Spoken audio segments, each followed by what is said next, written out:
Everyone, मेरा नाम मोनिका है और इस वीडियो में मैं आपको क्या करवाने वाली हूँ, जो मल्टीपल चॉइस क्वेश्चंस होते हैं आइल्स रीडिंग में, वो क्या देते हैं कि वो कैसे कंफ्यूजिंग वाले वो मैं करवाने वाली हूँ। जैसे सिंपल लिख दिया, what point does the writer emphasise in the first paragraph. पूरा पैराग्राफ को पढ़ना होगा, तो किस पॉइंट पे वो एम्फेसाइज कर रहा है वो हमें ढूंढना होगा। सिंपली ऐसा क्वेश्चन जैसे यहाँ लिखा है, What view of the Montreal study does the writer expresses in the second paragraph। सिर्फ यहाँ तो फिर भी नाम दिया, ऊपर तो उसने कुछ दिया ही नहीं कि कौन से पॉइंट पर राइटर एम्फेसाइज कर रहा है फर्स्ट पैराग्राफ में, वो हमें ढूंढना है। तो अब इसके लिए कौन सी रीडिंग है वो मैं आपको दिखाती हूँ। और ये दो क्वेश्चन हम मल्टीपल चॉइस क्वेश्चन के जो कन्फ्यूजिंग होते हैं ये हम इस वीडियो में करेंगे। तो ये हमारी रीडिंग पैसेज है, वाई वी लव म्यूज़िक, और ये एक्चुअल एग्ज़ाम में ये रीडिंग आई थी। ठीक है, तो ये फर्स्ट पैराग्राफ है क्योंकि अपनी रिक्वायरमेंट फर्स्ट पैराग्राफ को पढ़ने की है, जहाँ पे राइटर कुछ एम्फेसाइज कर रहा है वो हमें ढूंढना। अब ये ऑप्शंस हमें नहीं पढ़ने, अगर आप इसको पढ़ के जाओगे तो आप यहाँ कंफ्यूज हो जाओगे। पहले थॉरली इसको पढ़ कर आओ इस पैराग्राफ को, और फिर हम यहाँ से सेलेक्ट करेंगे। सबसे पहले आते ही 2 या 3 तो हमारे एलिमिनेशन हो जाएंगे, क्योंकि मिलते जुलते तो ऑप्शन देंगे लेकिन उनको हमें एग्जैक्ट देखना है कि ऐसी कोई बात हो रही थी या नहीं। अगर नहीं हो रही थी तो हम इसको कट कर देंगे। तो पढ़ लेते हैं फर्स्ट पैराग्राफ। तब तक के लिए आप प्लीज़ सब्सक्राइब एंड लाइक भी कर सकते हो। Thank you so much. तो अब पढ़ते हैं, why does music make us feel. Music हमें क्यों फील करता है। On the one hand music is purely abstract, ये म्यूज़िक की कुछ डेफिनेशन दे रहे हैं। ठीक है, and yet even though music says little, music कुछ छोटा ही कुछ कहता है, it still manages to touch us deeply, ये हमें मैनेज करता है डीपली, अंदर मन से टच कर जाता है। When listening to our favourite song our body betrays all the symptoms of emotional arousal. जब हम अपने सॉन्ग्स को सुनते हैं, फेवरेट सॉन्ग को, तो हमारी बॉडी कैसे कैसे सिम्टम्स प्रोड्यूस करती है अपने इमोशंस के थ्रू, वो देखो। फिर the pupils in our eyes dilate, हमारे जो आइज़ के प्यूपिल्स होते हैं ना वो ब्राइटर हो जाते हैं या डायलेट हो जाते हैं। पल्स और ब्लड प्रेशर भी बढ़ सकता है और रिलैक्स हो सकते हैं।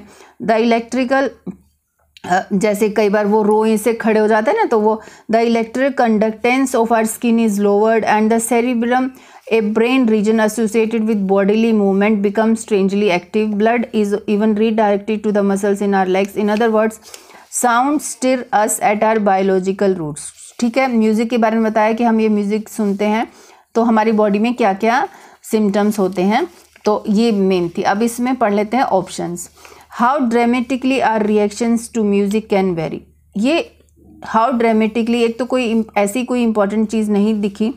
ड्रामेटिकली मतलब बहुत, जैसे राइटिंग टास्क 1 में पैराग्राफ ऊपर नीचे जाता है तो ड्रामेटिकली लिखते हैं हम लोग। रिएक्शंस जो हैं to music can vary, music के साथ हमारी रिएक्शंस वेरी हो रहे हैं। ऐसा इमोशनल तो लिखा है, रिएक्शंस तो लिखा है, बट वेरी होने की बात नहीं लिखी है। वेरी मतलब अलग अलग डिफरेंट हो जाना। How intense are physical responses to music can deeply, जो डीपली यहाँ जो लिखा है, हमारे जो फिज़िकल रिस्पॉन्स, ये पूरे फिज़िकल रिस्पॉन्स में आएगा। देखो बॉडी भी फिज़िकल में ही आती है, फिर हमारी आइज़ और आइज़ के बारे में, और देखो ये हमारी जो स्किन की जो वो है ए ब्रेन रीजन, ये सारे फिज़िकल में आने चाहिए। तो देख लेते हैं आगे के ऑप्शंस भी। How little we know about the way that music affect us. How little we know, ये ऐसा नहीं लिखा है कि हम बहुत कम जानते हैं कि म्यूज़िक अपने को इफ़ेक्ट करता है नहीं, ये मैंने काटा मारा।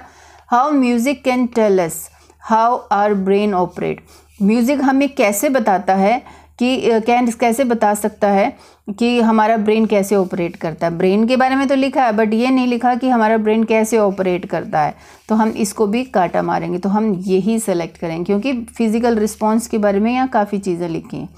तो अगर आप देखो कि ये एम्फेसाइज वर्ड मिलेगा, ये नहीं मिला ना, तो मेन किस चीज़ की बात हो रही है वो थीम हमें ढूंढना होगा इस पैराग्राफ में। अब 7th क्वेश्चन है, What view of the Montreal study does the writer expresses in the second paragraph? Montreal study word जो है इससे रिलेटेड क्या व्यू दिया है सेकंड पैराग्राफ में, वो पढ़ना है। तो सेकंड पैराग्राफ पे चलते हैं। अभी सेकंड पैराग्राफ देखो, यहाँ से लेकर और यहाँ तक। अब इतने बड़े को कैसे पढ़ना है, पढ़ना तो पड़ेगा भाई। पहले तो ढूंढो मॉन्ट्रियल स्टडी कहाँ लिखा है, पहले उसमें मुझे मॉन्ट्रियल दिख रहा है। ठीक है, फिर मॉन्ट्रियल स्टडी, ये देखो ऑल्दो द स्टडी इन्वॉल्व्स, इसका मतलब ये मॉन्ट्रियल स्टडी की ही बात हो रही है, तो इसको पढ़ लेते हैं। थोड़ा ऊपर भी पढ़ लेते हैं। Recent paper in neuroscience bye research team in Montreal Canada marks an important step in revealing the precise underpinning of the potent pleasurable stimulus that is music. Although the study involves, although मतलब although के बाद जो भी बात आती है ना वो कम इम्पॉर्टेंट होती है, कोमा के बाद जो लिखेगा वो ज़्यादा इंपॉर्टेंट बात होगी। Although the study involves plenty of fancy technology including functional magnetic resonance imaging and ligand based, इतनी सारी चीज़ें लिखी हैं, स्कैनिंग, फिर comma the experiment itself was rather straightforward. ठीक है, इतना सब कुछ लिख के फिर बोल रहा है एक्सपेरिमेंट बहुत ही स्ट्रेट फॉरवर्ड था। थोड़ा हम एक बार पढ़ लेते हैं ऑप्शंस को।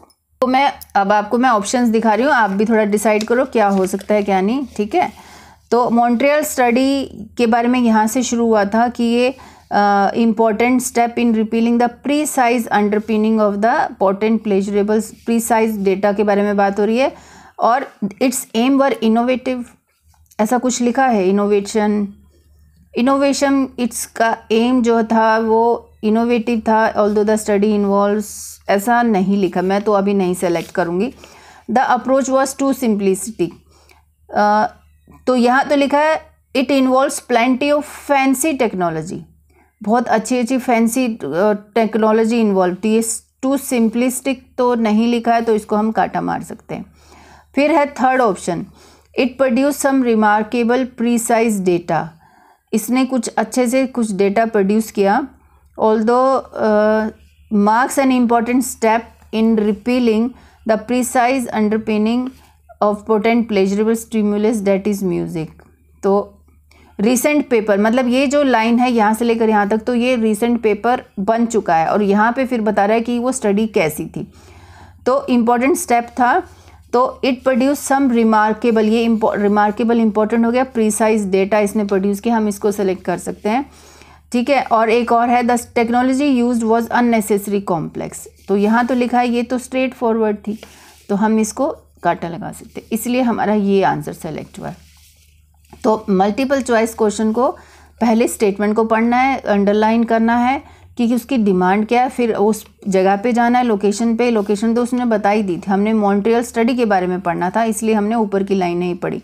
फिर देखना है कि फिर ऑप्शंस पे आना है, फिर एलिमिनेट करना है, एंड उसके बाद फिर आपका एक्चुअल आंसर आ जाएगा।